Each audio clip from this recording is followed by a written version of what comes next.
Tenuzza, t'ha zittata ora che sei bella maritata, eh? Lasciami stare, ma hai visto arrombuti gli anni, due anni che disse sì. Come?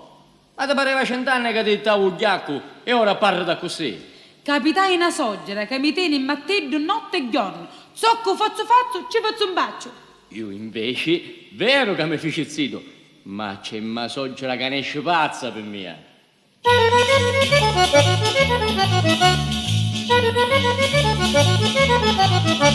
Oh cari amici miei che scherziti e vivo lì di presto maritari, le mie consigli spero che sentiti, con esperienza vi riporto dare, quando sentite soggi da scappati, picchi felicità non li trovati, vi mi accediamo e soggi da caina mala spina, di capo di mattina, ma tratti sempre fa, bignoso e tutta invidia, maligna di pensieri, se giro siava sanno nei marito con muglieri.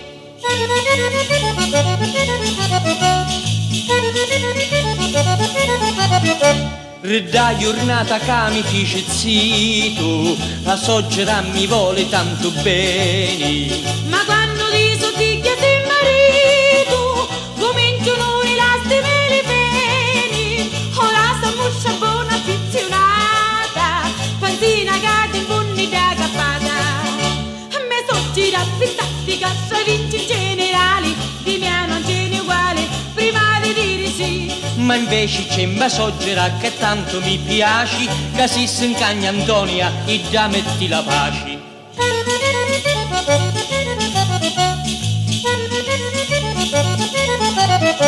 Mi so girando, non sai che dispettosa, va sempre contro lo volere mio, e sparta a me marito buona cosa, condanna in cielo Dio che non è Dio. Ma tuo marito se non m'ha segnato, tieni presente lo vecchio dettato.